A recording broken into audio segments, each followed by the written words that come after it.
I'm going to introduce this morning's opening session, Institutionalizing Intersectionality. No doubt this is going to generate a very rich conversation. We have with us this morning Meike Verloo, Lynn Weber, Manulani Meyer, and Beth Jackson. I'm going to just let them settle into their spots.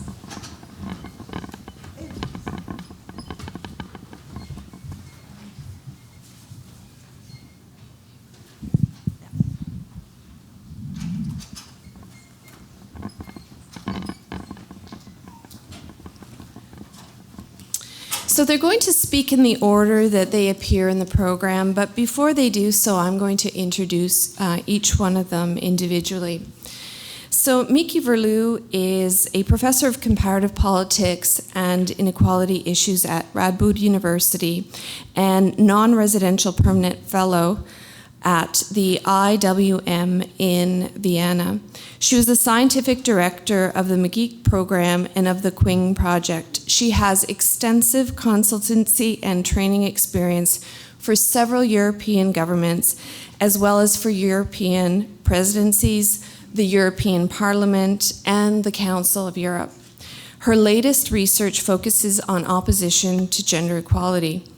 Among her recent publications are Intersectionality in the Equality Architecture for a special issue of Social Politics in 2013, Intersectional and Cross-Movement Politics and Policies, Reflections on Current Practices and Debates for Signs, a special issue on intersectionality in 2013, and The Discursive Politics of Gender Equality, Stretching, Bending, and Policymaking by Routledge in 2009.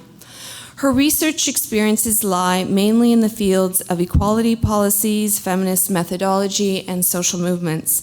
Since the early 90s, the analysis, development, and design of gender equality policies have been central to her research, consultancy, and teaching. More recently, she has increasingly brought attention to the need for gender equality strategies to address other axes of privilege and power, such as race and ethnicity, class, and sexuality. Please join me in welcoming Meike.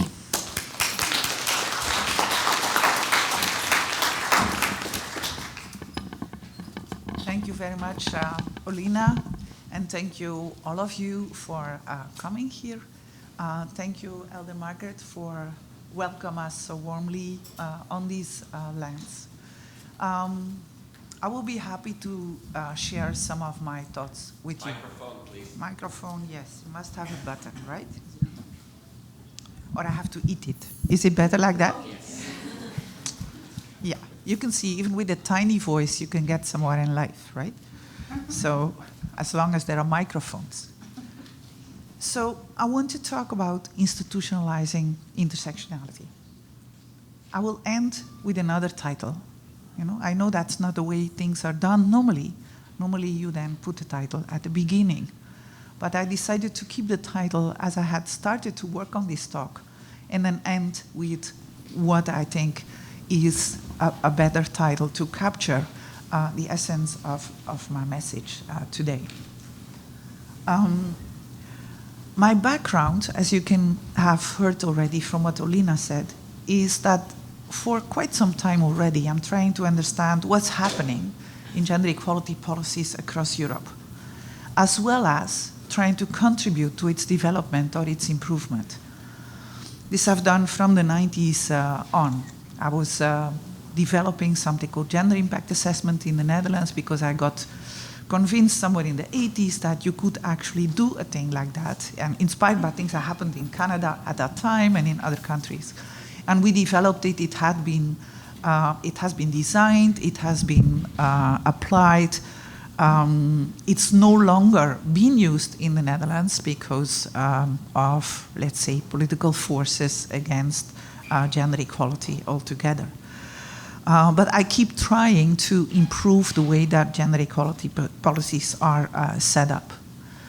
Then somewhere around the turn of the century, when I was analyzing what happened to gender equality policies and what they were actually doing, together with Connie Rogeband, the same colleague that I developed the gender impact assessment with, we found that actually gender equality policies in the Netherlands were actively contributing to the stigmatization and racialization of women from Turkish and Moroccan descent in the Netherlands.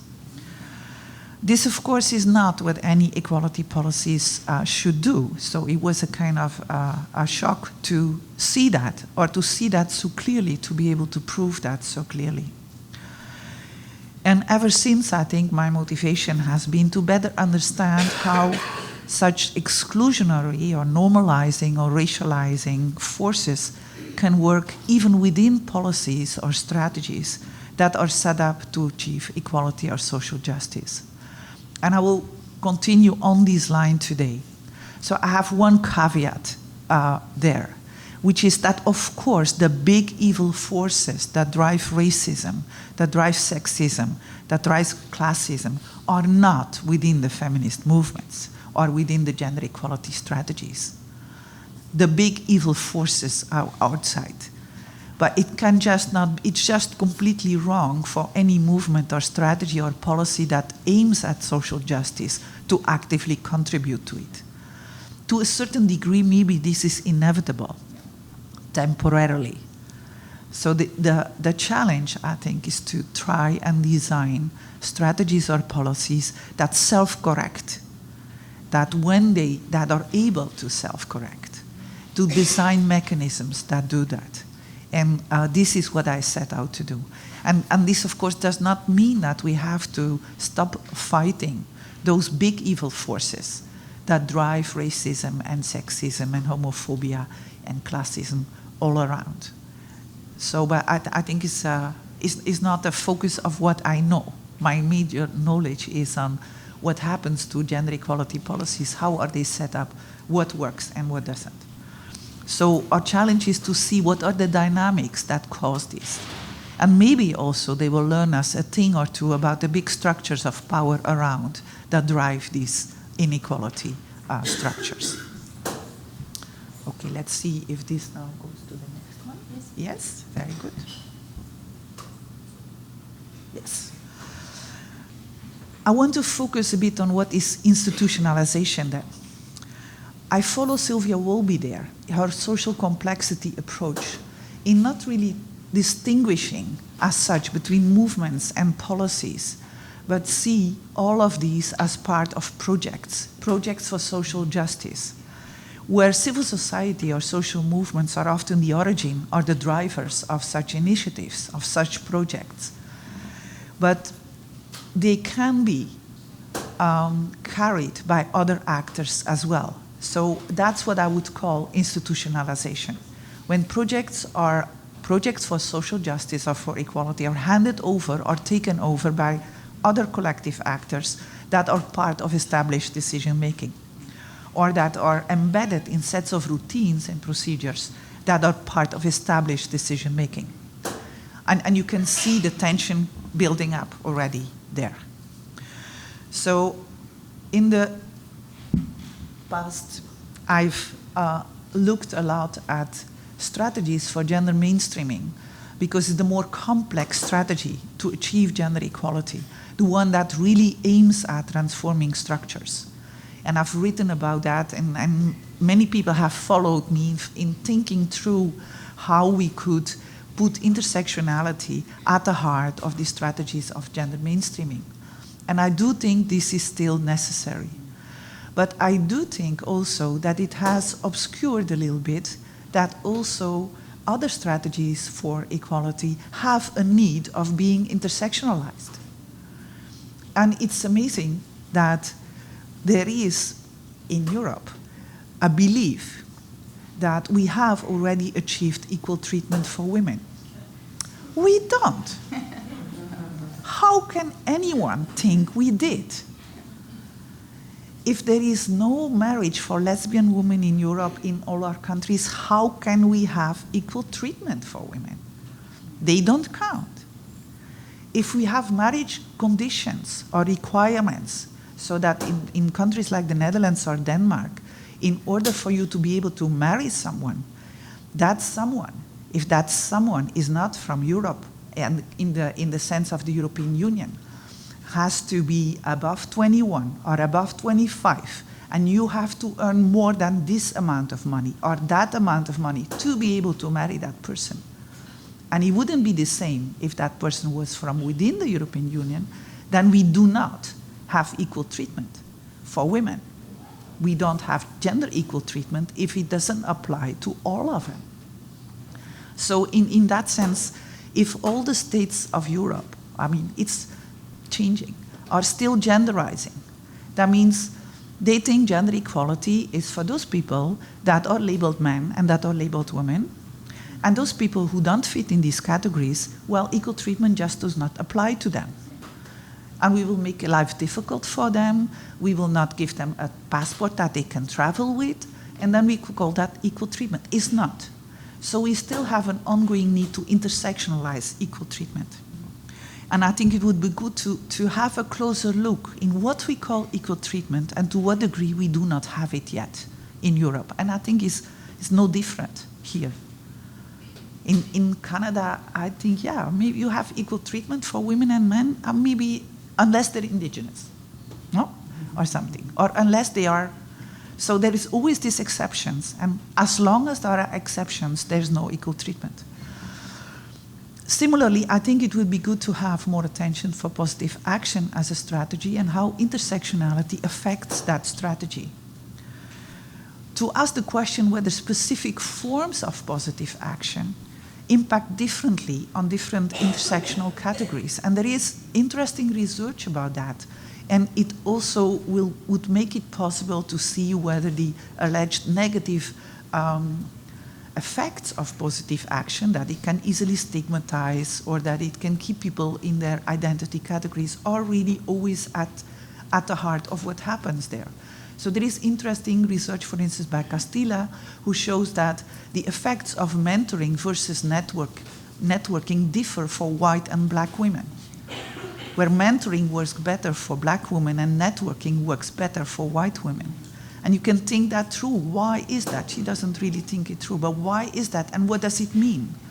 And what do we do when we mentor? Is all the attention for the one that is deficient and can learn from the mentor?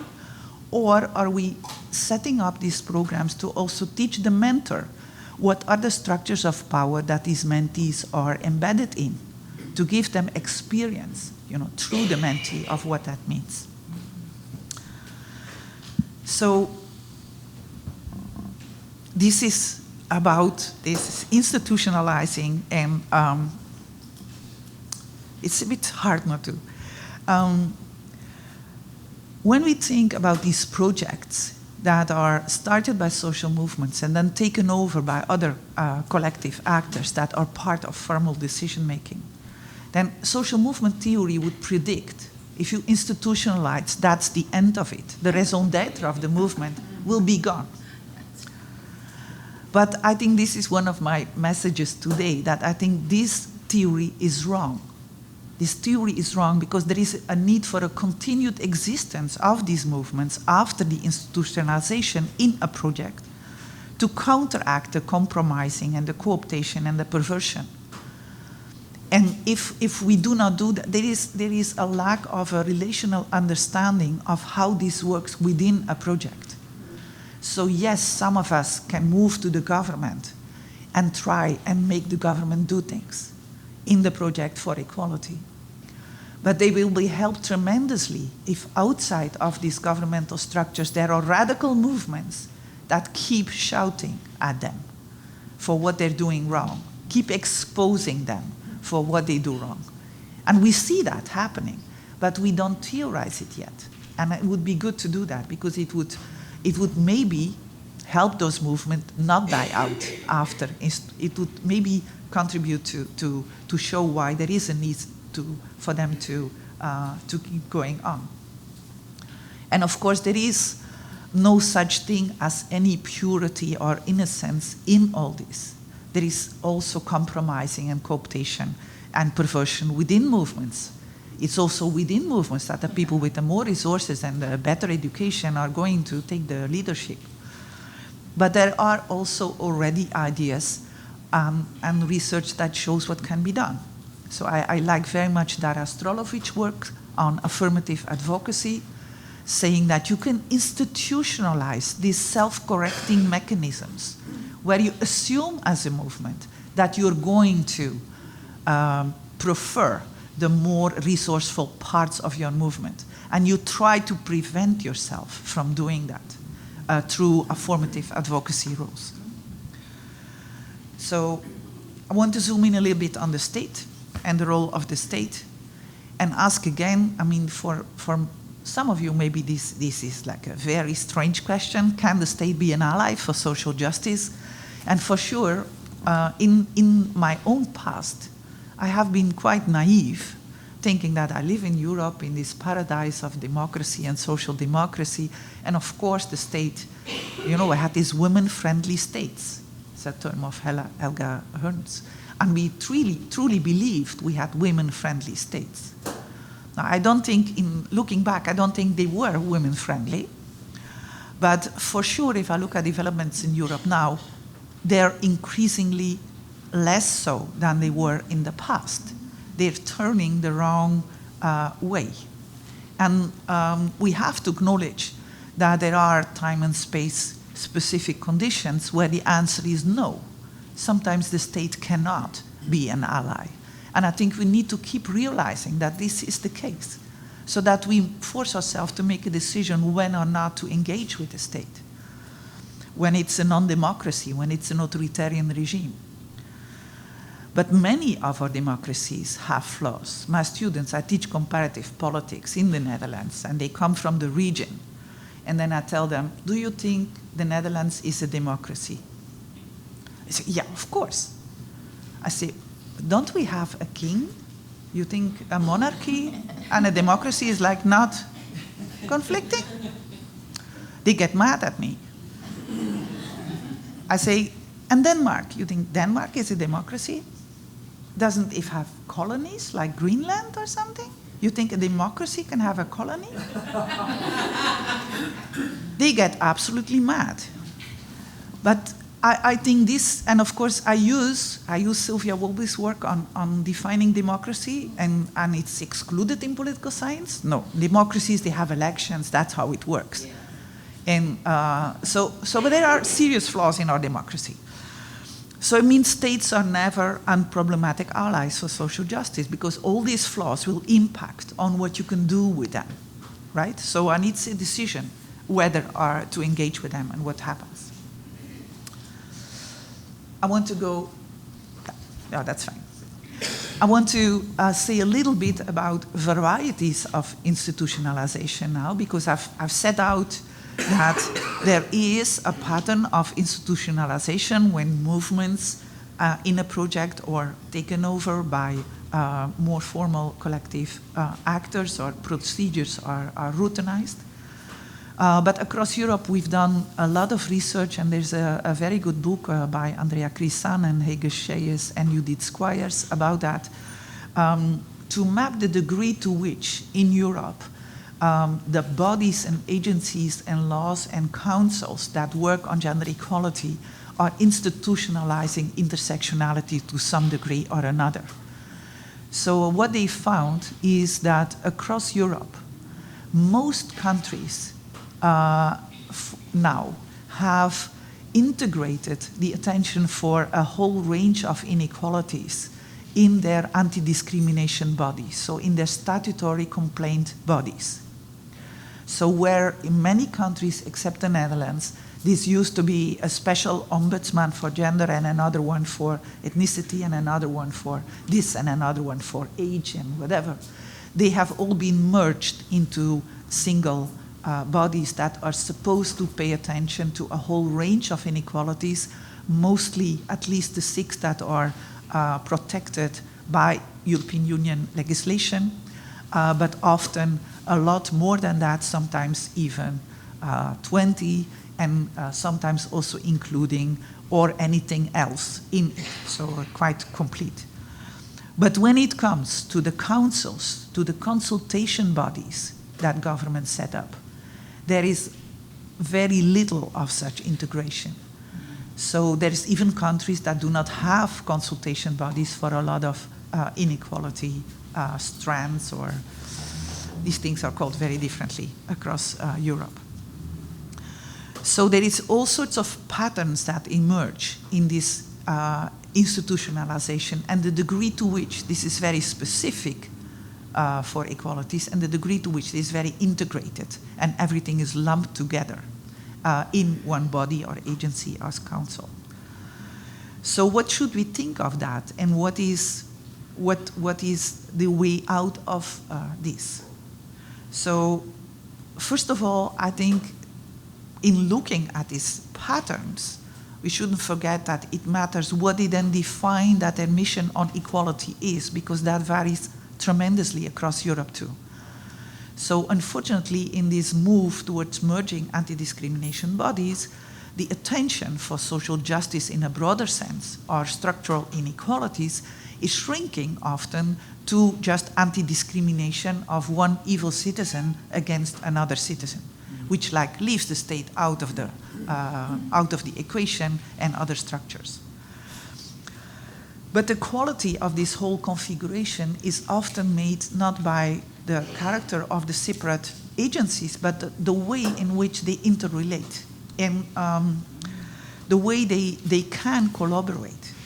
And if, as is the case in the Netherlands, we have very little consultation bodies, that means that there is no institutional door for the movements to get in. And that's a major problem, even if other patterns, elements of that could be present. Also, the way they actually are set up to work can create opportunities for actors within to apply intersectionality or not. And applying intersectionality is a very important concept, I think. It's been coined by Margaret Satterthwaite. She's an American lawyer.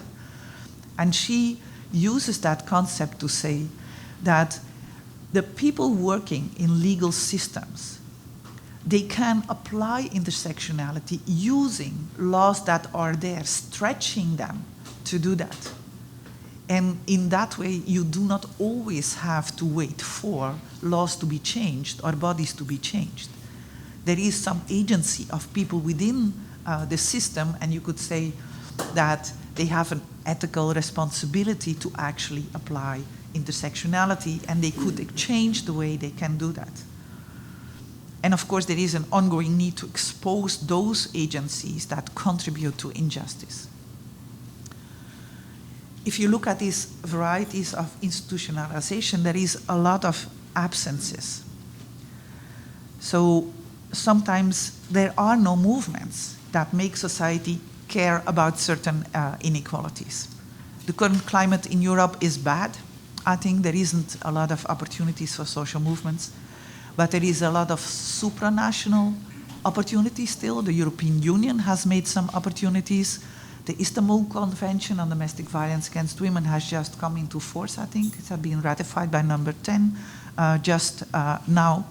But if bodies and agencies are integrated and movements are all separate and they do not collaborate and they do not create a ring of collaboration, then there is a very high danger of competition. So I will end with what then is the title of my talk. And say that what I was trying to explain is linked to this question that I think what we need to understand is how to address this complicity of gender equality policies in the perpetuation of intersectional inequalities in this context that within Europe is getting increasingly worse. Thank you.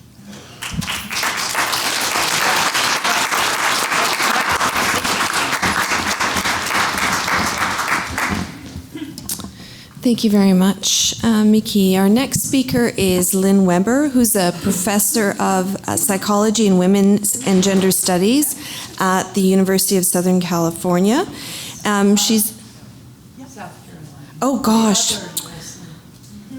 You know what, I was saying to somebody yesterday, I really need reading glasses. And the text is right, but it's floating in front of my eyes. So maybe I should just stand here and go like this. Okay. Is a social psychologist and women's studies scholar who I'm terribly sorry, Lynn. Psychologist and women's studies scholar who for 30 years has been a leader in the development of the field of intersectionality. As co-founder and director of the Center for Research on Women at the University of Memphis, and later as director of Women's and Gender Studies at the University of South Carolina, she promoted intersectional research and practice through her scholarship, pedagogy, institution building, and engagement with local communities. Her publications include the first text to explicate the theory and practice of intersectionality, Understanding Race, Class, Gender, and Sexuality, a Conceptual Framework, and a series of publications explicating feminist intersectional approaches to health disparities. Her current research on disasters focuses on the displacement experiences in Columbia, South Carolina, and on the recovery along the Mississippi Gulf Coast after Hurricane Katrina, and in a cross-national comparative study on recovery from the 2009 earthquake in Italy. She has received both the Jessie Bernard Award for Outstanding Contributions to Scholarship on Women and the Distinguished Contributions to Teaching Award from the American Sociological Association. Please join me in welcoming Lynn. So, we'll move from the European Union to the southern U.S. and talk about disasters. Next year marks the 10th anniversary of one of the worst disasters in U.S. history, Hurricane Katrina, which hit the Gulf Coast in August of 2005. The 1,000-mile wide storm forced the evacuation of about 1.5 million people. Let's see.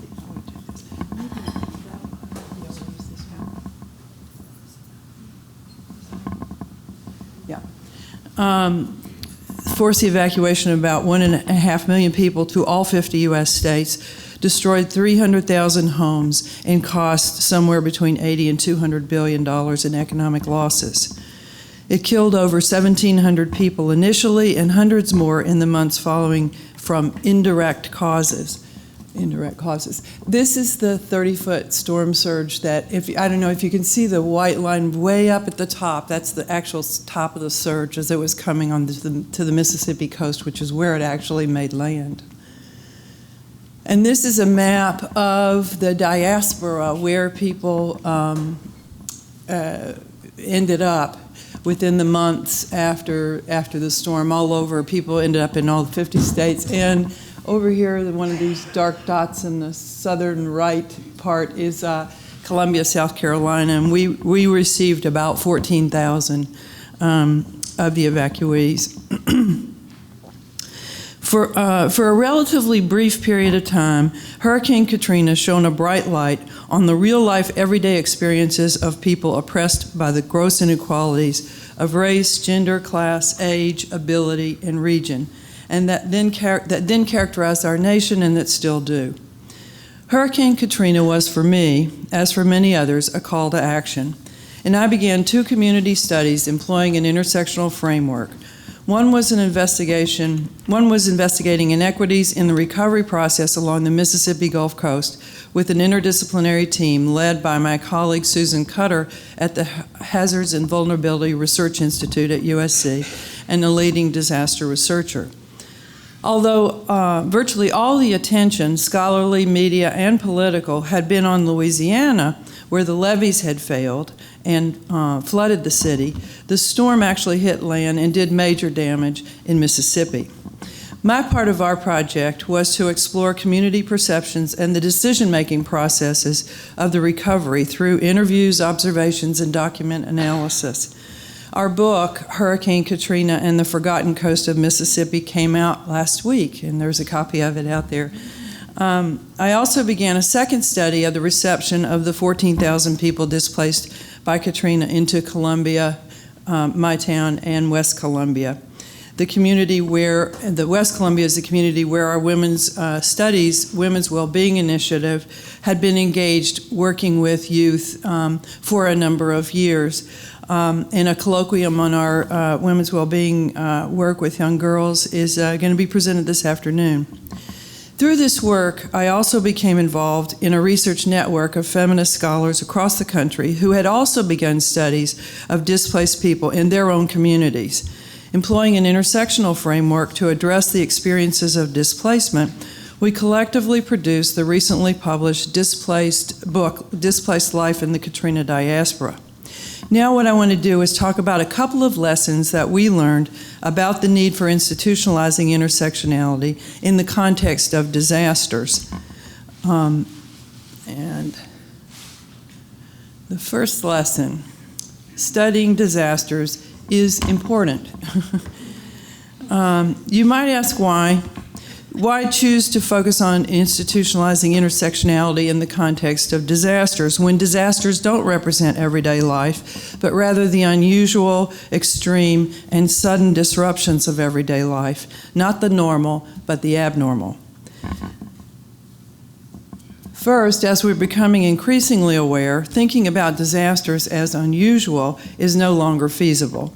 Disasters are occurring across the globe every day, from climate change and weather-induced hazards such as floods, hurricanes, tornadoes, and earthquakes, to infectious disease outbreaks such as HIV, to wars and massive population displacements brought on by repressive political regimes and globalized neoliberal political economics. Second, as disaster researchers have repeatedly found, pre-disaster social inequities are more often than not reproduced and even enhanced during and after large-scale disasters. As Canadian Naomi Klein so thoroughly argued in her critical text, The Shock Doctrine, The Rise of Disaster Capitalism, disasters have increasingly become sites for the concentration of power and wealth and the super-exploitation of subordinated groups, the very groups whose lives are most disrupted by disasters and whose plights are illuminated by intersectionality. Further, post-9/11 disaster response has become hyper-masculinized and militarized. For example, our federal emergency management system is now under Homeland Security. So an intersectional approach is an even greater need today. And finally, the new resources, volunteers, money, organizations, media attention flowing to disaster areas provide the opportunity not only to enhance existing social inequities, but also to challenge and to ameliorate them. Furthering knowledge about how the decision-making and resource allocation processes work can contribute to efforts to institutionalize policies and practices aimed at improving the conditions of groups situated at the intersections of multiple inequalities. Second lesson, intersectionality illuminates power relationships in decision-making and resource allocation. Our research in the Mississippi Gulf Coast brought into clear focus the mechanisms of power and severe consequences for those without it, people, groups, and places situated at the intersections of multiple systems of inequity. As we know, these power relations are multi-level, contextually specific, and have persistent and extreme and severe implications for subordinated populations. By investigating the post-disaster context through the experiences of the most vulnerable, we were able to see beyond the dominant narrative about the recovery process and to identify policies and practices, that is, the mechanisms of power, that enhanced the wealth of a long-standing government, corporate, elite alliance, while threatening the lives of vulnerable populations. One example from our research illustrates the value of an intersectional framework in revealing those mechanisms of power, knowledge that's critical to efforts at producing more just outcomes in the wake of disasters. It's a story about affordable housing. The issue that our research indicated was the greatest need in communities after disaster and the greatest ongoing challenge. In Mississippi, 90% of all the public housing was damaged or destroyed by the storm. 1/3 of all homes destroyed were occupied by renters, and 40% of the renters were spending more than 1/3 of their incomes on housing. Okay. Now, these are a couple of pictures I took. This is 3 years after the storm. You get an idea of some of the housing. When Katrina hit, we had a Republican president. Republicans controlled both houses of Congress, the governorship of Mississippi, and its congressional delegations. The senior senator from Mississippi, Thad Cochran, headed the Senate Appropriations Committee. In short, Mississippi was perfectly positioned in the political system to control federal allocations and to reap the disaster rewards. Within months after the storm, the state received a generous allotment of $5.4 billion in community development block grant funds, more by any measure of damage than Louisiana. The legislation also allowed state governments to petition for waivers of the CDBG legislative mandate that 70% of the funds go to projects benefiting low to moderate income residents. Federal disaster relief monies in the U.S. are provided to state governors' offices to administer. In Mississippi, the governor established his Governor's Commission on Recovery, Rebuilding, and Renewal to set priorities for expenditures. It was a commission headed by 8 white male CEOs and 1 African-American man who was the state head of the NAACP. Within a couple of months, the committee had set its priorities. Insured homeowners, first, economic development and infrastructure, second, and workforce housing, which was a euphemism for housing for residents who made more than the lower to moderate incomes.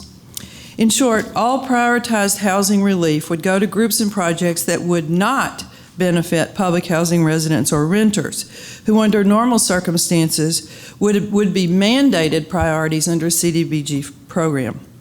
The effect of the Commission's priorities was that 3 years after the storm, Mississippi had not spent a penny on restoring public housing. My research team first visited Mississippi Gulf Coast in 2007 and 2008, 2 and 3 years after the storm. We conducted 1 to 4 hour interviews with representatives of multiple constituencies: government, people from large and small corporations and businesses, low-income residents of the African American and Vietnamese communities, and the NGO service providers and advocacy groups working on behalf of marginalized populations on the coast. People of color, African Americans and Vietnamese, who were largely a fishing community, lower moderate income folks, single mothers, disabled people, and renters. At the time, many NGOs and advocates for low-income and vulnerable populations were focused on a conflict over the state government's request to divert $600 million from CDBG funds to expand the port of Gulfport to 4 times its original size. We heard 2 very different versions of this story, but each one was amazingly consistent. The state and corporate leaders and their advocacy groups told a story that went like this. Because HUD had previously approved the expenditure of $600 million for expanding the port of Gulfport to provide good jobs and economic development, the $600 million was no diversion at all. Typical was the comments of a white male banker. Quote, "See, the Housing Coalition felt like this was money that was going to be going to them, but really it wasn't. It was already set aside." And then a white woman who was a business advocate said, "That money was always earmarked for the port. There's just a misconception of people that thought it got reappropriated, but it didn't." That's my understanding from reading the newspapers. A very different story emerged from the advocacy groups led by the STEPS Coalition, an alliance of over 50 NGOs working for social justice that developed after Hurricane Katrina. They started a People versus Ports campaign contending that money was being diverted from housing funds, and that even though thousands of residents still were living in formaldehyde-soaked trailers and thousands more had no place to live at all. In the words of one African-American woman community organizer, she said, quote, "The money still doesn't match. It doesn't make any sense. So now we have the Ports versus People campaign. Governor Barbour said, "We didn't divert the money. It was already there for the port." Well, we figure, black and white. Brother, you're telling a lie here. And an African-American man working in racial advocacy said, "And so I'm giving them a document that shows the state's Amendment 5. And in that document, it says, request a waiver of these funds of $600 million to go to the Port of Gulfport." And so I said, every school I went to, when you amend something, it tells me it wasn't in the original plan. So looking at these stories, we asked a number of questions. Who was the money intended for?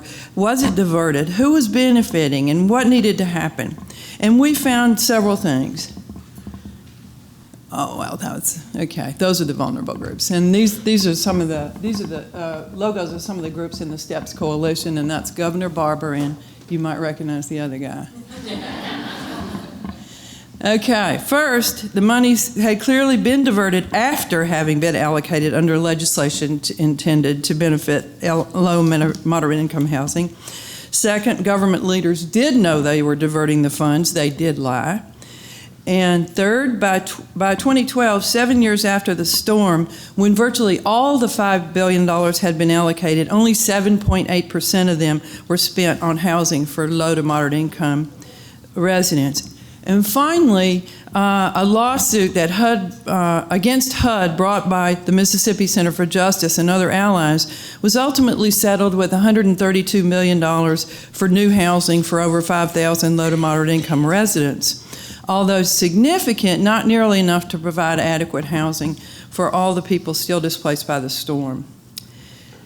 So our work revealed power structures that impede true disaster recovery for individuals and communities, and so I want to conclude by giving you a couple of the policy and practice changes that might be recommended by our work.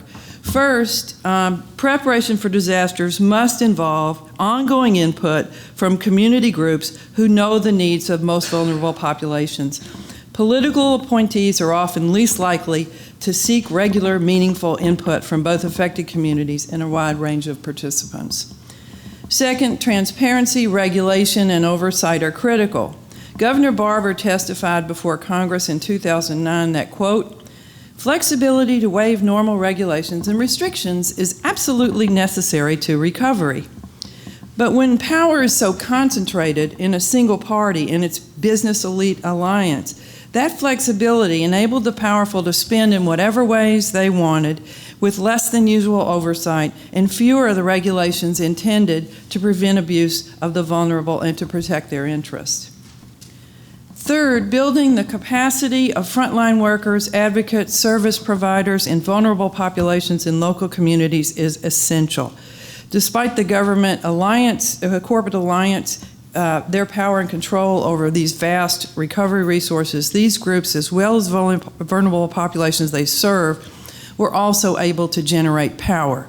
The existing nonprofits, as well as the new organizations like the STEPS Coalition, built cultural capital that enabled both local organizations and communities to collaborate to improve their position in the contest for resources and to rebuild their communities. Last fall, for example, we went back to the coast and re-interviewed a wide range of people, including the STEPS Coalition. At that time, they were effectively advocating to stop a new road from this port from destroying a low-income, historically black community.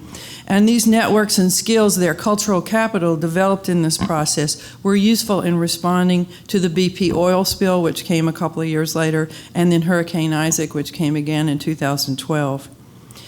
And I'll conclude, the need for institutionalizing intersectionality in disaster recovery is clear. Unless we can bring the knowledge that we create using an intersectional framework to developing practice and policy, severe inequities in recovery will continue. What happened after Superstorm Sandy last year in New Jersey is an excellent example. As we're slowly now learning, power concentrated in the hands of a few political leaders and lack of transparency has led to some relatively unaffected communities receiving huge amounts of recovery money, while some communities destroyed by the storm are still fighting for recovery dollars. Intersectionality gives us the framework to ask the right questions, to see behind these powerful narratives that shape the production of gross inequalities in disaster context, and to more effectively work for justice. Thank you. And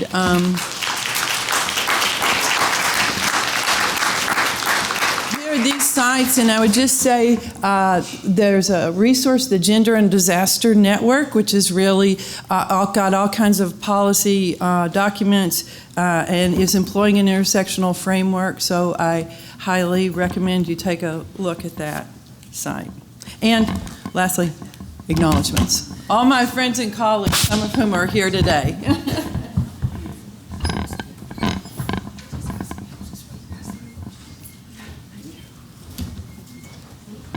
Thank you, Lynn. Our next speaker is Manulani Meyer, who is an associate professor of education at the University of Hawaii, Hilo, a noted expert on indigenous culture epistemology, Native peoples education, and Hawaiian cultural history. Her work has focused on Native Hawaiian intellectualism, hermeneutics, knowledge patterns, methods of learning, and strategies for teaching.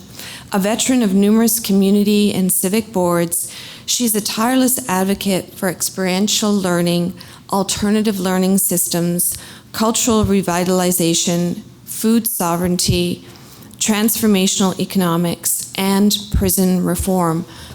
Quite a range, definitely. Dr. Meyer earned degrees from the University of Hawaii, University of Northern Colorado, and Harvard University's Graduate School of Education. She's dedicated to transforming ideas of intelligence, research, and science to better address the needs and honor the unique contributions of Native people. Her book, Ho'oun,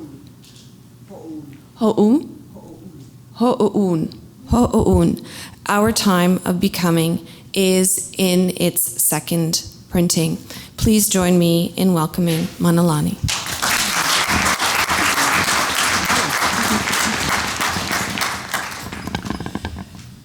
Kuhulu o puakai, ma'alihilani kai, kulalani kahiko kai, elo o lalo I kavaio kulani ha'akoi. Kulu kulu mai la ua, haveve mai la ua, loku loku mai la ua, e o loko lalo nei. I kupua mu o mai la, mu o alaula mai la, lau alala mai la, lala, a kumu mai la, kumu a pa'aino ole. Ua I ke a.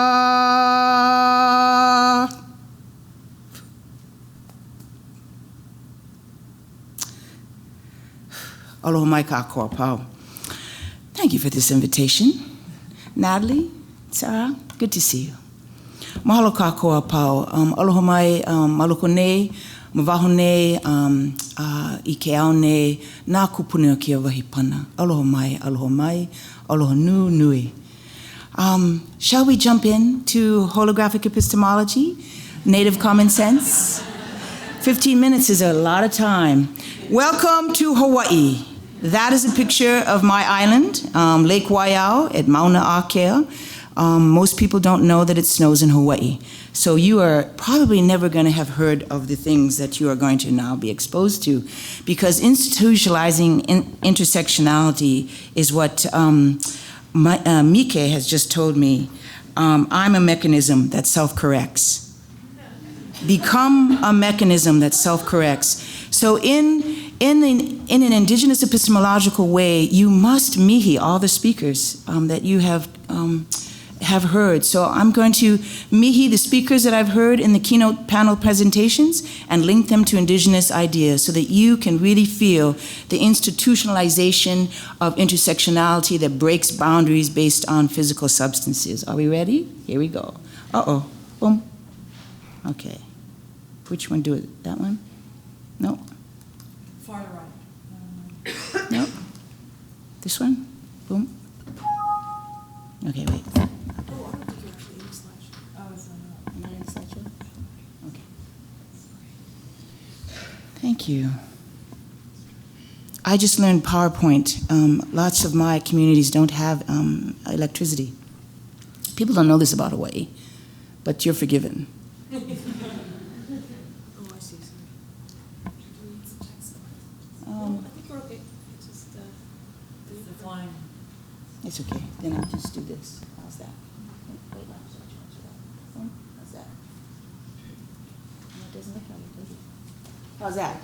So here we go. Rita, thank you. Mahalo nui, na mihi nui.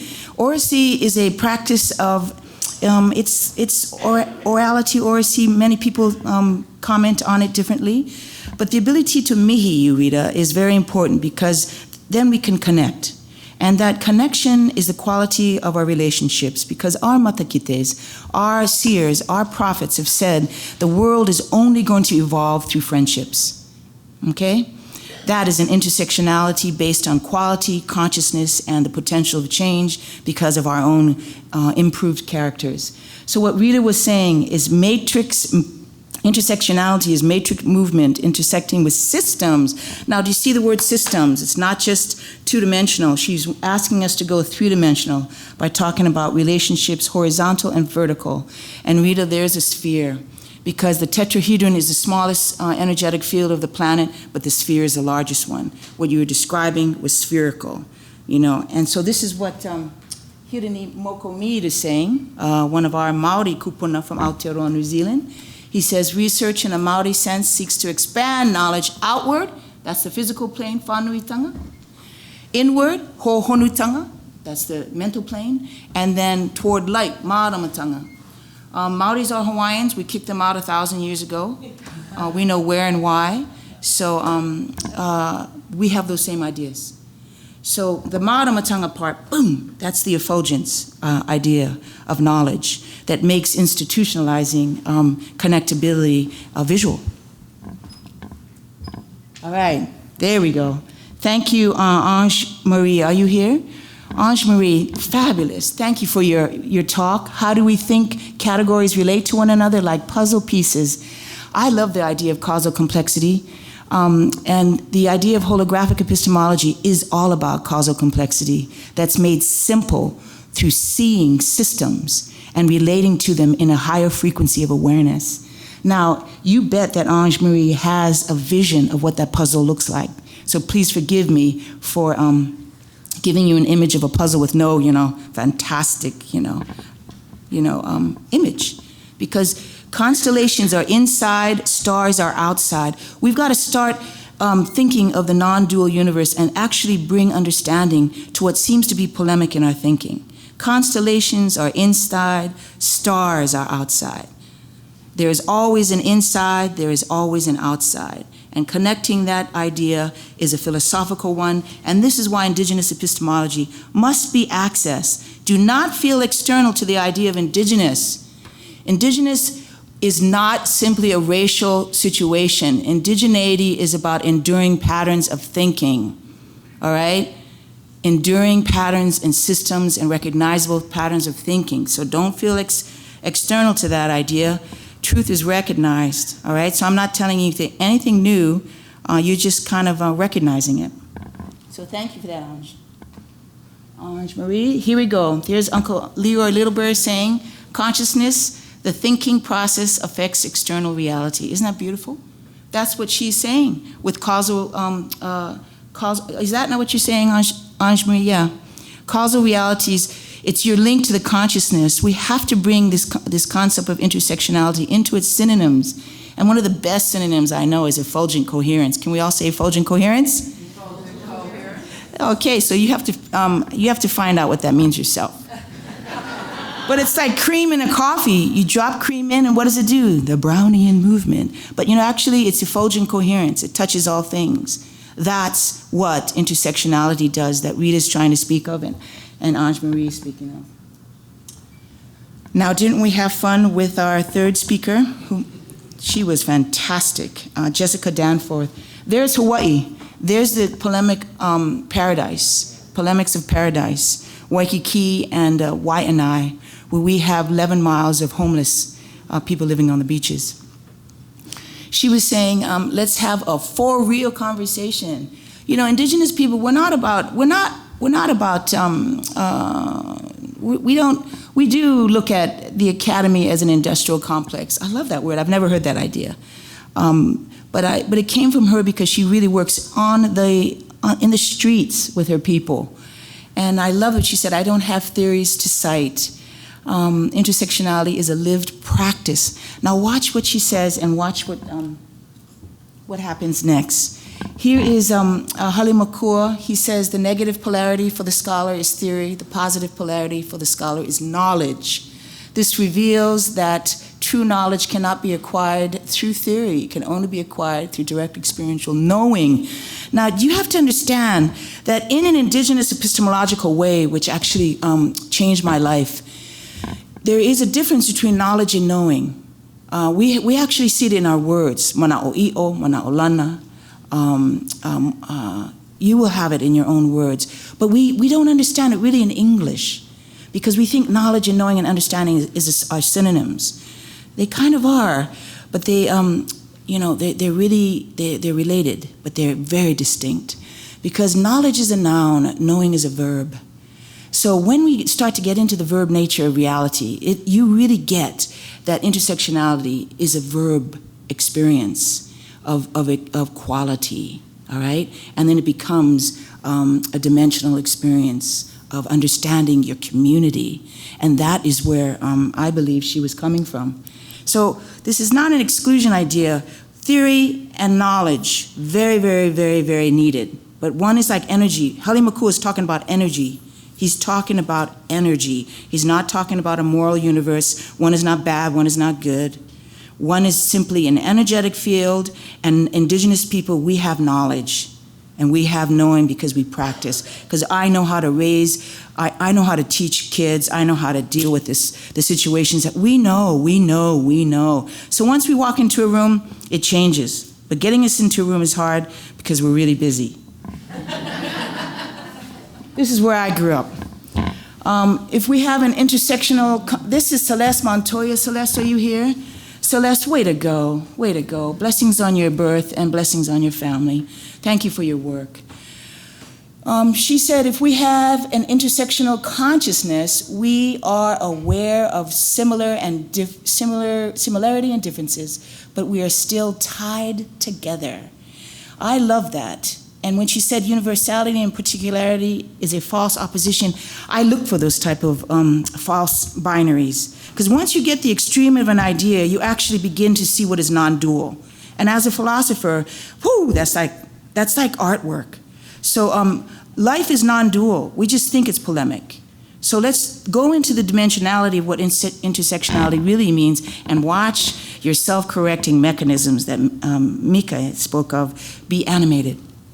So let's look at her quotation next to one of my favorite ideas that David Bohm inspired me. He spoke about same and difference. So as a scholar of diversity, students would stand up and yell at me, only white men, and they'd yell at me in Hawaii and say, stop talking about difference. Talk about what we have in common, and then people would stand up and go, Manu, but I don't see color, like that's a higher form of thinking. Race matters, all right? We are different. So, but we are the same differently. So do you see that? We've got to add differently, okay? Because if I hear one more person saying, we're all one, you know what I mean? What I hear them say is we are all the same. And we are not. We're the same differently. So watch the language nowadays. As indigenous scholars enter these systems and these conferences, we are going to push the edges because our knowledge is simply a synonym for that which has endured.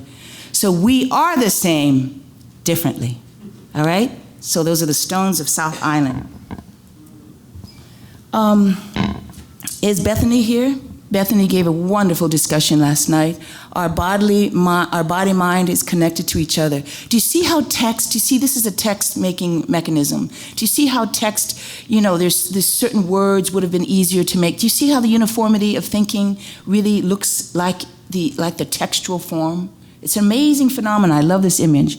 And she said we have to hold each other accountable so we don't replicate oppression. Axis praxis. I love that. We should all have that consciousness of axis praxis, because then we will have listened and learned and understood what Bethany's whole life is all about. Ta-da! Had to do it again, Ange Marie. I love collecting. I love that. I've never heard about the Wonder Twins, but now we head into the energetic field of the post-quantum science world. Because indigeneity is so simple, people just think it's, they misunderstand it. So we have to go into the post-quantum sciences so that people can actually begin to see what type of rigor we hold. And so they're now calling the world non-separable. Isn't that amazing? That's the non-locality idea of the quantum world, meaning we are all truly, truly connected. And what that means is that's not a quaint idea. It's an actual fact that in quantum field theory, particles are not acted upon as classical physics supposed. They interact with each other through the exchange of other particles. Okay, so once we meet, then boom, we'll all be able to connect. That's the beauty of events like this. That's the beauty. So we can, in effect, create a movement just by the maintenance of our friendships. And here we go. Thanks for that. I love the Wonder Twins. Leanne Simpson. This is her ice fishing. She's a major rager academic, but she went into the land and discovered what loving means. And she's a rigorous writer of these ideas, and she is a mentor. And she gave us last night our stories or our knowledge. And she spoke about the literal, conceptual, and metaphoric. And you're going to see why that's an important idea. That's the physical, the mental, and the spiritual. So unless we're rigorous about what spirituality means in our philosophical understanding of intersectionality, we're simply just going to be pointing to ideas, not understanding them. Natalie, there you are, Natalie. Natalie said relationship is a verb. It is a simultaneous experience with the seen and unseen. I was one of her discussants. So Natalie, blessings for your knowledge in the unseen and seen. All right, here it is, the Matrix. Okay, what's happening in this scene? What's happening? Neo's died, right? But his physical body didn't die, his mind just died. But because the mind and body is a unified, simultaneous idea, it's a no-brainer for us guys. He gets up because who kisses him? Trinity. You gotta see the movie, you guys.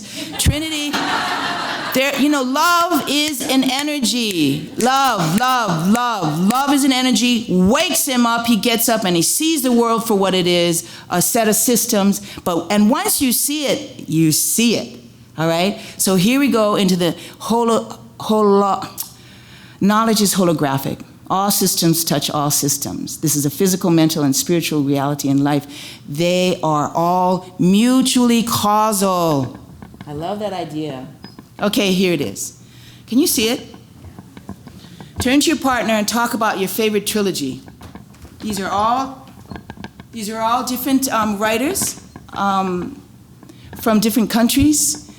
In my work as an indigenous epistemologist, once I discovered the depth and beauty found in Hohonutanga, then you see it in the Whānuitanga.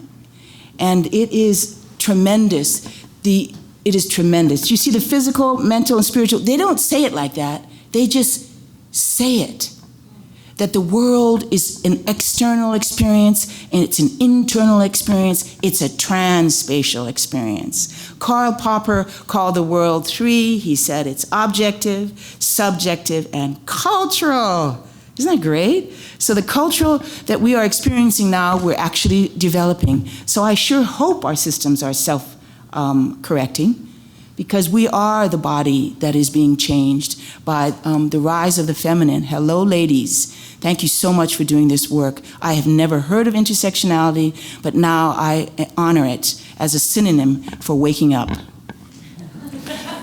Do you see all those words? I've got them, just ask me. I've got a couple of handouts, but turn to your partner really quick for 30 seconds and talk about your favorite one. Go. Please turn.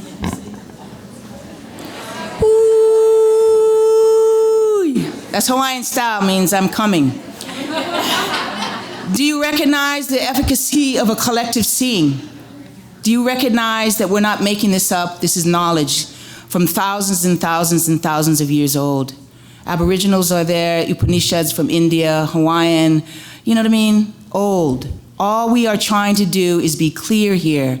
And so my intersecting with this conference was through friendship.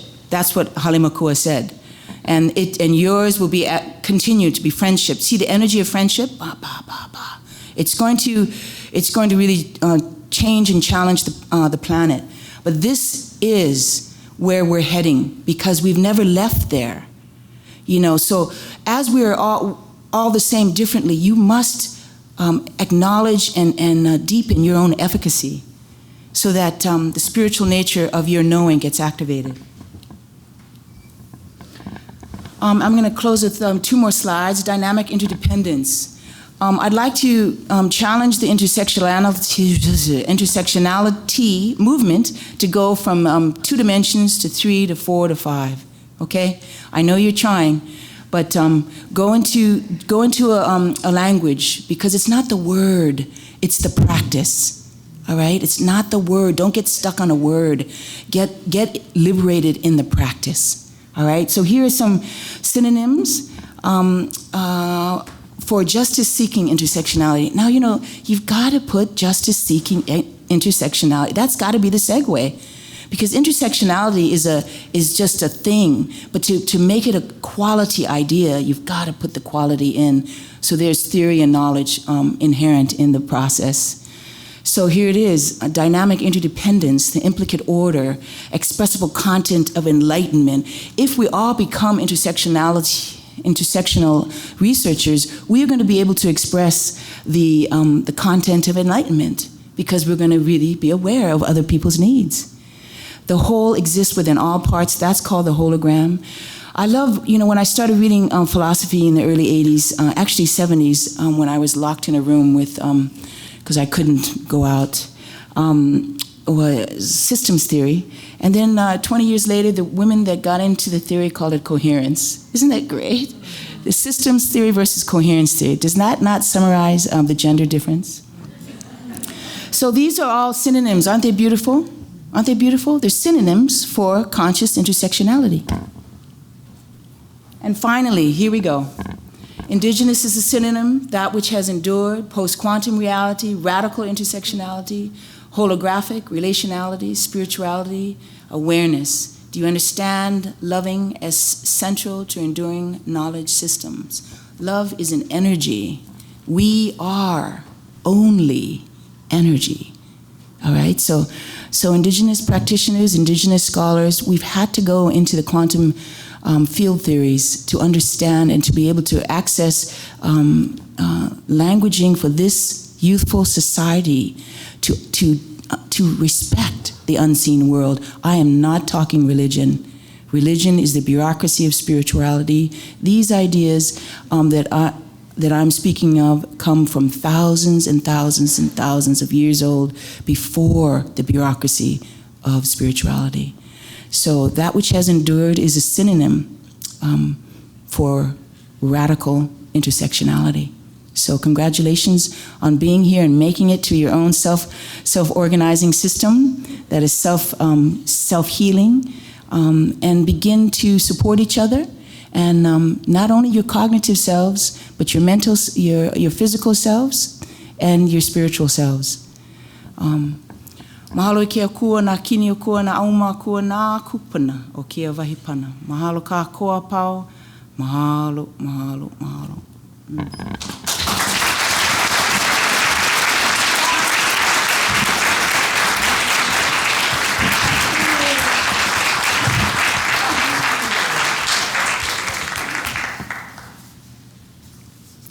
Wow. Okay, thank you very much, Manulani. I almost wish that you had actually ended our conference with that kind of wrap-up and reflection. Our final speaker in our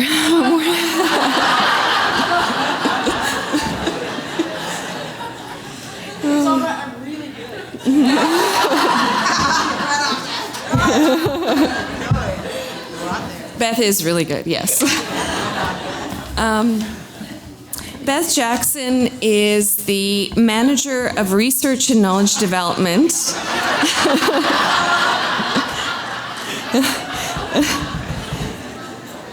It's all good. It's all good. In the Strategic Initiatives and Innovations Directorate at the Public Health Agency of Canada.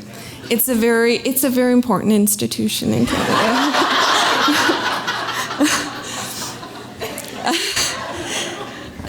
She holds a doctorate in sociology from York University and completed a postdoctoral fellowship with the CIHR Chair in Health Services and Nursing Research in the Institute for Health Research at York University. Dr. Jackson's interdisciplinary research bridges advanced theoretical inquiry, empirical social science research, and applied policy activities, including translation of research activities into plain language formats. She has expertise in women's health, LGBT health, feminist epistemology, science and technology studies, and health policy.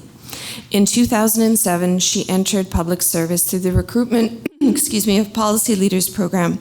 Her current work at FAC, or PHAC, I forget what she used, FAC, addresses social determinants of health, health inequities, and the development of associated theoretical and methodological tools.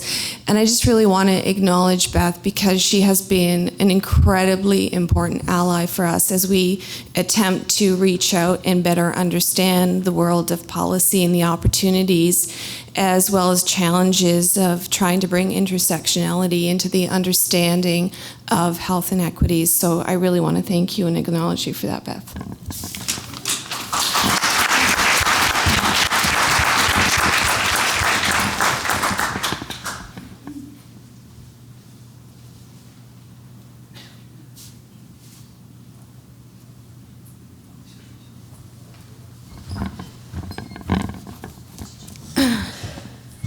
So, first of all, I want to thank Elder Margaret for her warm welcome this morning.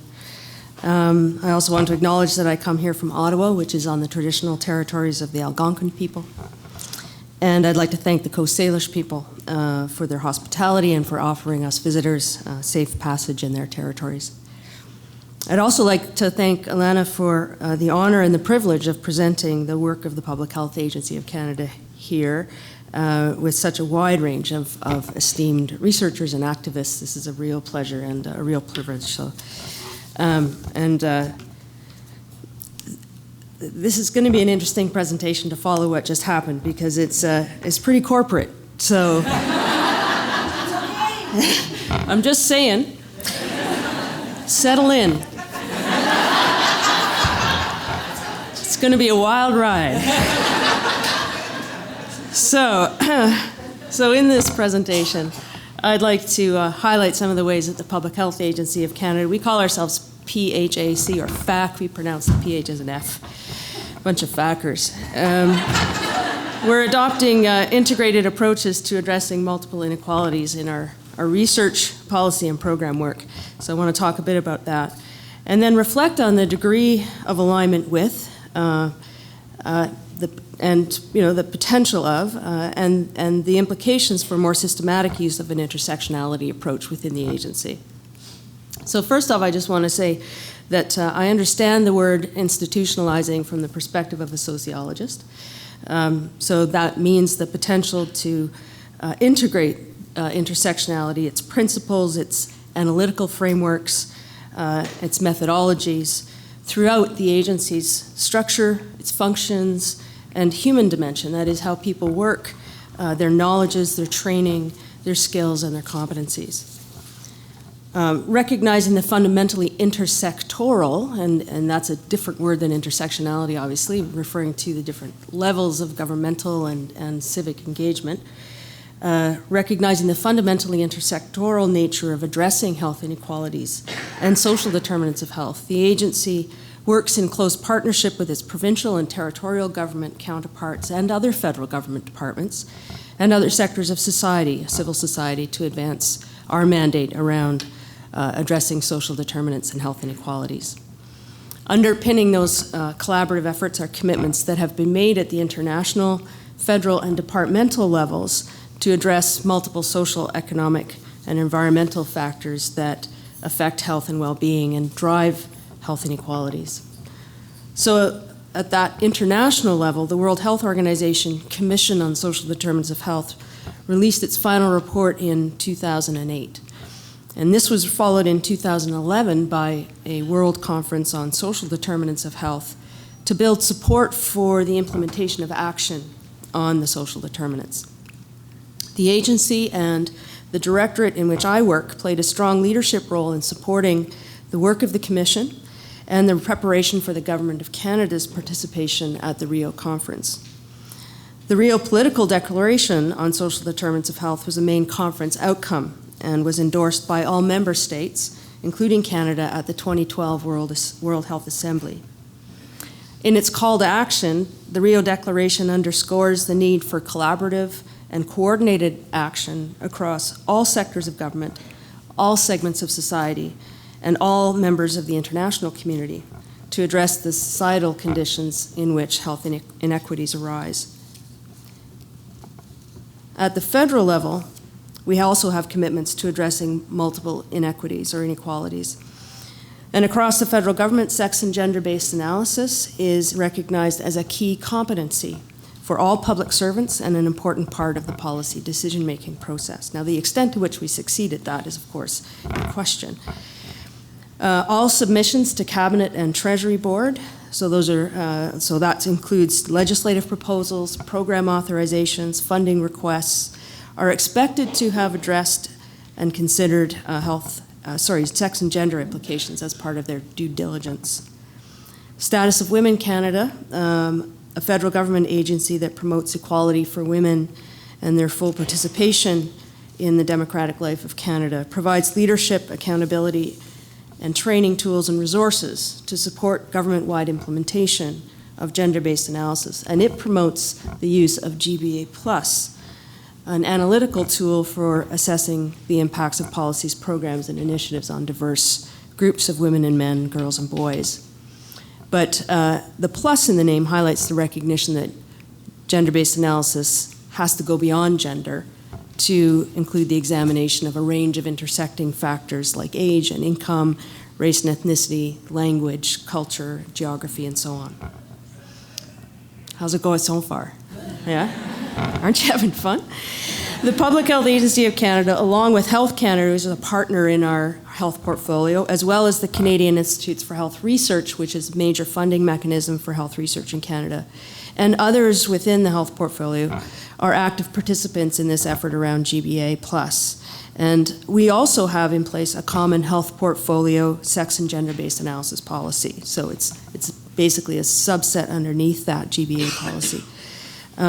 Here as well, the policy recognizes the interplay between multiple categories of disadvantage, stating that SGBA is meant to be applied in the context of a diversity framework, attending to the ways in which determinants like ethnicity, socioeconomic status, disability, sexual orientation, migration status, age, and geography interact with sex and gender to contribute to exposures to various risk factors, disease courses, and outcomes.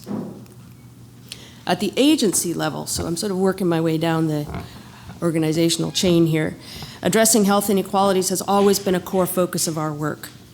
As one example, Dr. David Butler-Jones, the Chief Public Health Officer of Canada, chose the issue of health inequalities as the theme for his inaugural 2008 report on the state of public health in Canada. And in that report, he highlighted the importance of public health organizations working together in partnership with others to address the social and economic factors that contribute to health and health inequalities. And the reports in subsequent years have elaborated on this initial theme, examining key determinants of health such as early child development, healthy aging, and sex and gender specifically. Within the context of all these international and domestic institutional commitments to health equity considerations, the agency has identified some priority areas to guide its efforts in advancing health equity. We have an agency plan to advance health equity that has been approved basically at the executive level. And that includes 3 general streams: building agency capacity by embedding and integrating health equity considerations into its policies, programs, and processes through things like GBA Plus and health equity impact assessment. Engaging and leveraging stakeholders within and beyond the health sector, developing strategic partnerships to facilitate coordinated action across sectors to address factors that create and sustain health inequalities. And using and strengthening the evidence base, which is mostly some of the work that I do, from routine surveillance functions to population health reporting to policy and program analysis. So under this plan, the agency is pursuing a number of specific initiatives that address multiple health inequalities in Canada, and I'm going to focus here on 2 brief examples, respectively under the engaging and leverage and strengthening the evidence base priorities. These are maybe considered the most relevant to our current consideration of intersectionality.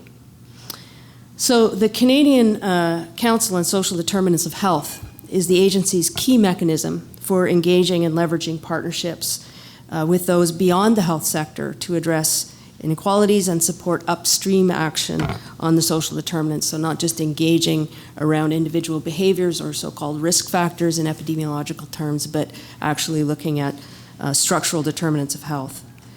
As the only collaborative multi-sectoral stakeholder group in Canada at engaging with federal government and others at this level that's focused specifically on the social determinants of health, the Council brings together leaders from key sectors that play a role in addressing these factors, including social development, municipalities, labor, Aboriginal peoples, and academics.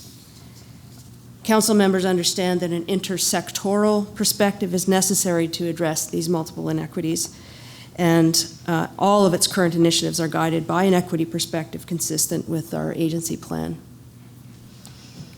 Another priority area under the agency plan to advance health equity is to use and strengthen the evidence base, as I mentioned. And this work includes exploring, testing, and applying different theoretical and analytical approaches that may help us to better understand the pathways and processes of inequity, strengthening the evidence base on social determinants of health and inequities, and integrate that evidence into programs, policies, and research. So this is where my team in particular, and my colleague Heather Greenwood is here with me at the conference, has been exploring things like intersectionality, complexity theory, health equity impact assessments, and others to try to better inform the way that we're thinking about social determinants of health and health inequities so we can better respond and work with others to respond.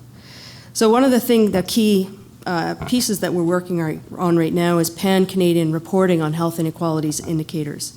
And this is in line with our international commitments at Rio and follows a recommendation from the Pan-Canadian Public Health Network, which is a network of provincial and territorial and federal medical officers of health and other health agency representatives. So the agency, in collaboration with the Canadian Institute for Health Information and Statistics Canada, has initiated the development of this pan-Canadian baseline reporting. The objective of which is to provide a comprehensive overview of the state of health inequalities in Canada, a kind of snapshot, and serve as a baseline against which we can measure progress or trends, not necessarily progress. Our analysis includes, and this is quite new, this hasn't been done before in Canada, our analysis includes over 50 indicators of health status, such as health status as a category including things like mental health and oral health. Also includes indicators of health-related behaviors like physical activity or smoking, and structural determinants of health inequalities like food security and access to subsidized childcare. We'll be disaggregating these data by 13 social categories, including sex, income, immigrant status, Aboriginal group, that is First Nations, Métis, or Inuit, sexual orientation, disability status, education. There's 13 of them if you like the list. I can name them off later in the questions. We're also negotiating with the data stewards of the First Nations Regional Health Survey for analysis of additional indicators of resilience or positive outcomes in First Nations communities, because we know that First Nations communities are very likely to end up looking not just looking, but they're living in deeply inequitable circumstances. So to have a report that comes out that just sort of hammers that home without looking at issues around resilience and positive outcomes in those communities is not ideal. So we're working with those data stewards to help us get data to address those in meaningful ways. The other thing that we're doing, we're very proud of, because this also hasn't been done before and in a Canadian Community Health Survey, and that's enhancing data infrastructure to measure to measure discrimination. So we've been exploring discrimination as an important and underreported, underaddressed determinant of health, and have sought to strengthen our Canadian evidence base on this issue. This work has included, over the last 5 to 6 years, has included commissioned reports on both interpersonal and structural forms of discrimination, one of which was produced by a co-panelist in another session here, Drs. Colleen Varco and Annette Brown at UBC. And most recently, we funded new data collection on self-reported experiences of discrimination using a scale that was developed by Dr. David Williams at Harvard School of Public Health. And we've used that as a one-time addition to the 2013 Canadian Community Health Survey. So we did this over the past year. We've just received the data from Statistics Canada in March, mid-March. We're doing some follow-up validation of the data, and expect that we'll release that to Statistics Canada research data centers for broader use by academics and others in late spring or early summer of this year. We are pushing that data out, if you will, to the research data centers as quickly as possible. Normally, we might have an opportunity to sort of sit with that data for 6 months or a year and just kind of do our own internal analysis, but we really actually don't want to do that. We want to make this available as quickly as possible to others to use as they can. So to summarize, from the agency's perspective, institutionalizing health equity is a goal that the agency has committed to. We've been exploring intersectionality as a promising perspective and a promising mechanism, method, and way of thinking that can inform this work.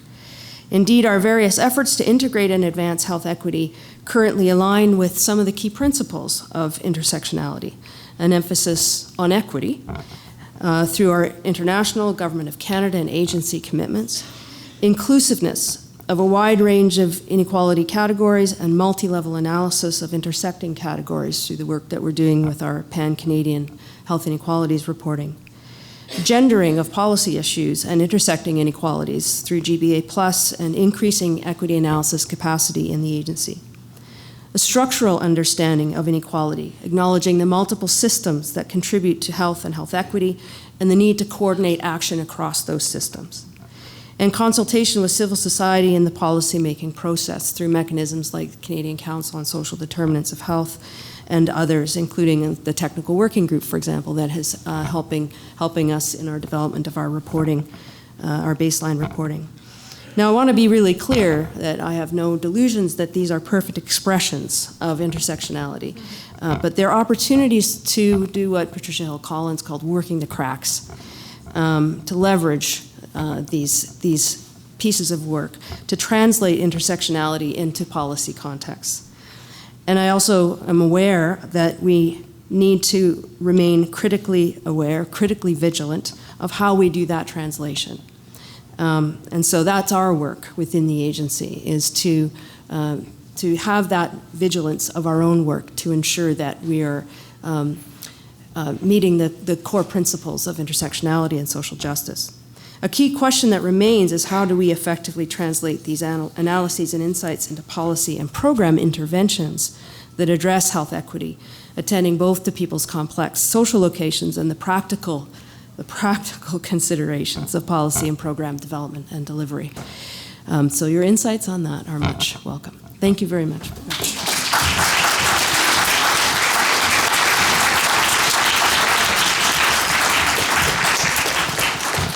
Thank you so much, Beth.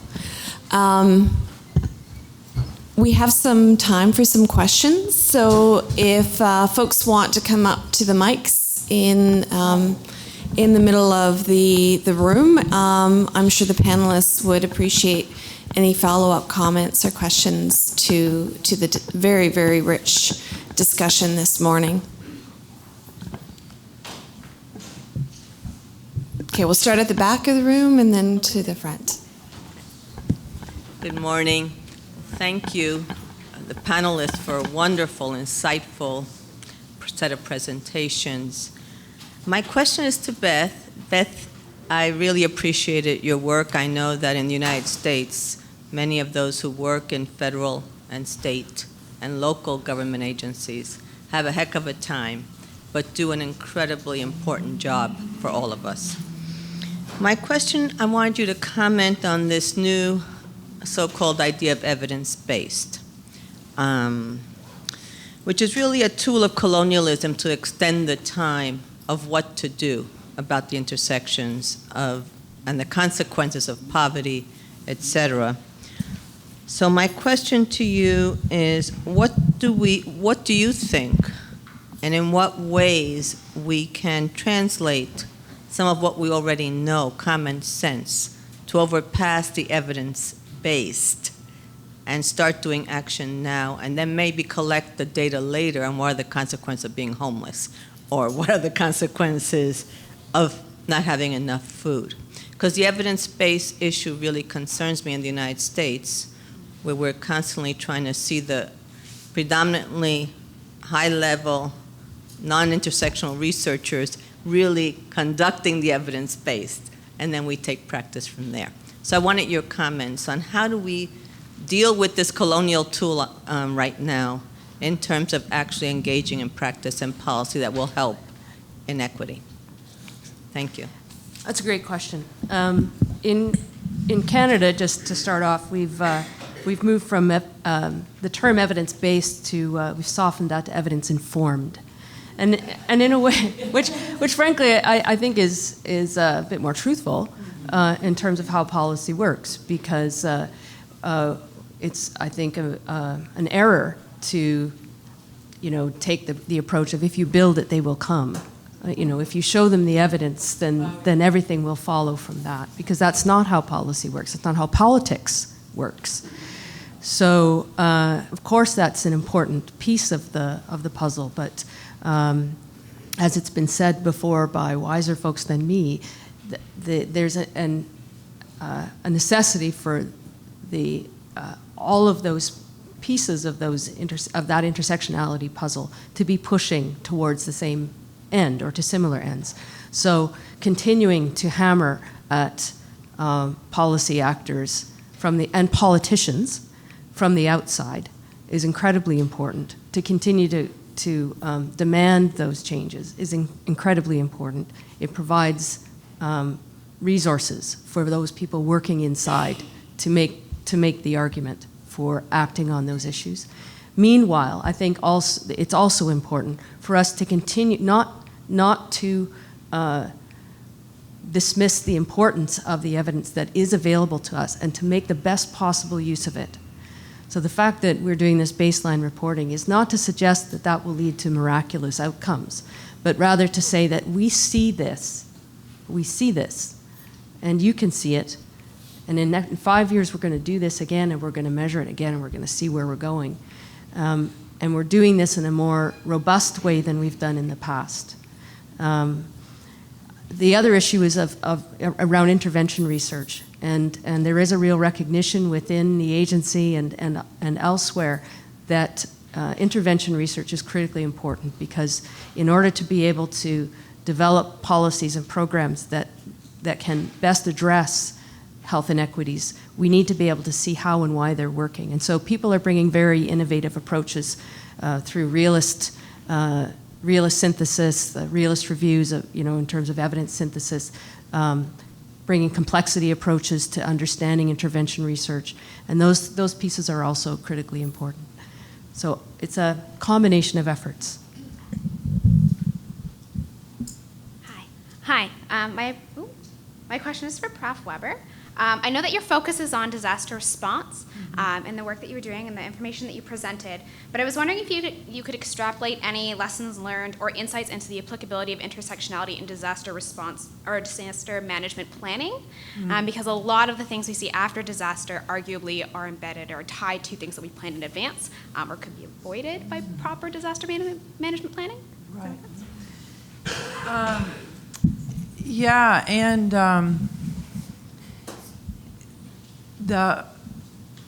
that's another piece of the pie, which obviously that intersectionality leads us to, and we sort of start out there. We know that these inequalities are there in the first place. We also know in a lot of places, like the coastlines, that these disasters are going to continue to happen.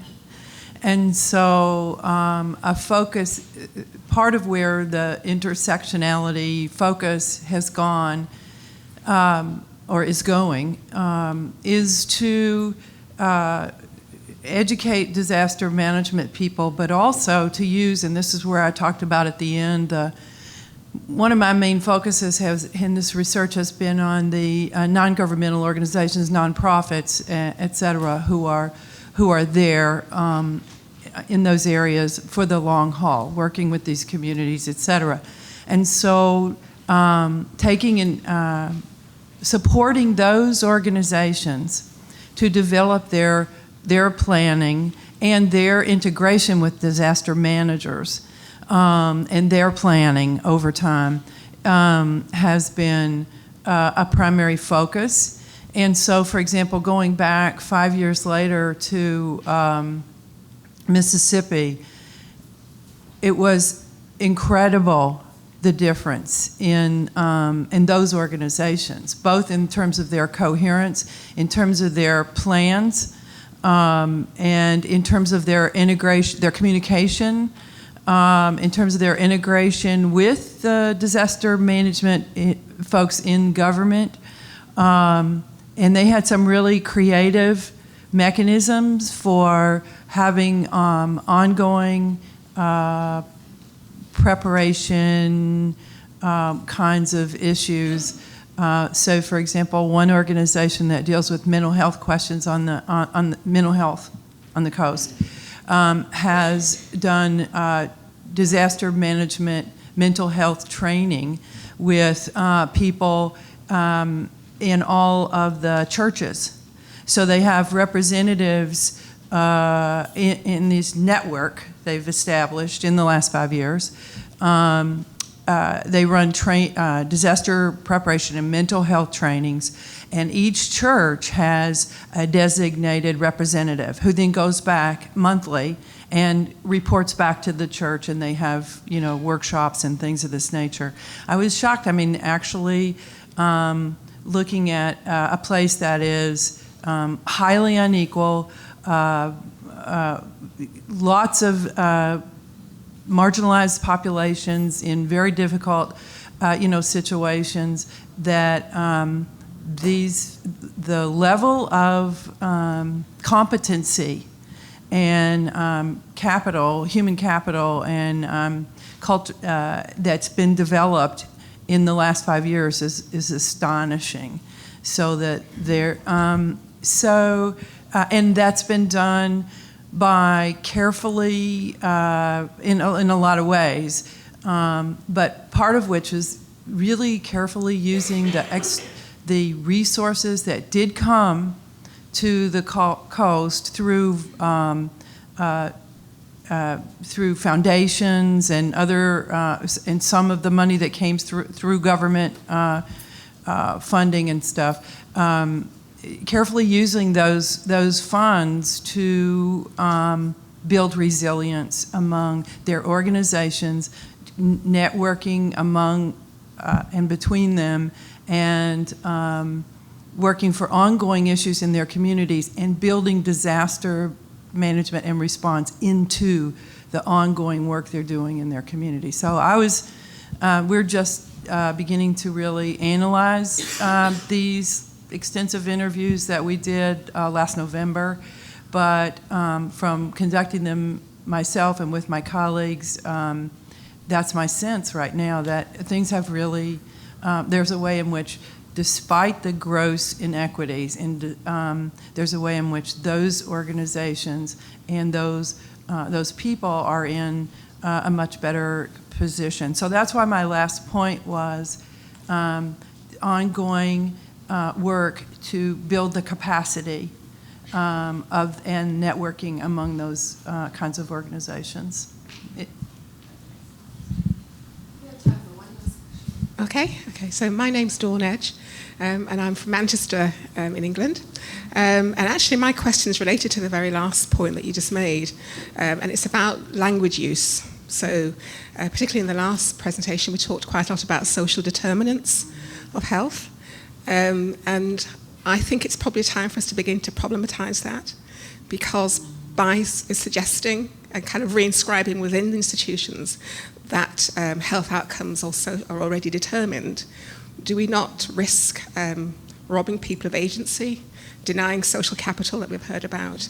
And just really, I think we need to be thinking again, because to me there seems to be a bit of a tension between social determinants of health and resilience.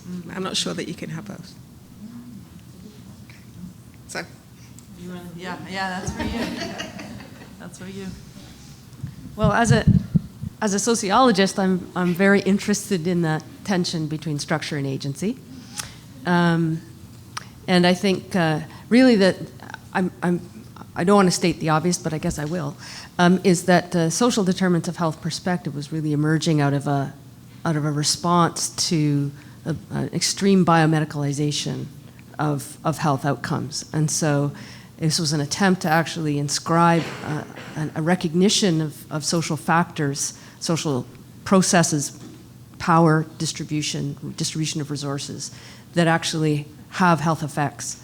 So certainly there are risks of that being interpreted as being sort of over-deterministic. But in the circles within which I work, a social determinants lens, right now, the funding, for example, that's distributed to biomedical research as opposed to research that focuses on social determinants is extremely distorted. And so I would caution, I guess, I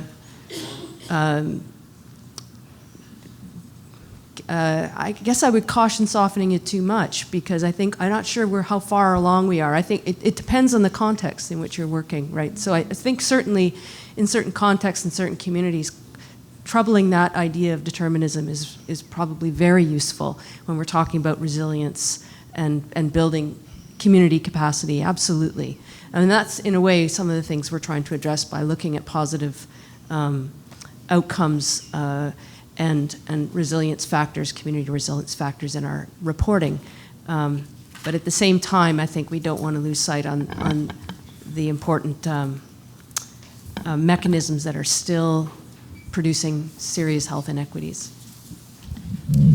Thank you. I hope that, okay, very, very briefly, yes. Well, I just want to build on Beth's comments and also indicate that at the opposite end of the social determinants of health recommendations, I fought as a person with a disability to keep them embedded in all of the mental health organizations' documents, the grassroots consumer group documents, because it helped us effect true and real policy change. And the only thing that I would do with the social determinants of health is to expand them, make them more intersectional, maybe even have some element there of intersectionality in the social determinants. But those are absolutely crucial to us being effective in Canada in making policy change. And I know that Beth and I spoke about them already, but I'm here as an ardent and passionate defender of them. Thank you. Thank you. Join me in thanking this wonderful panel.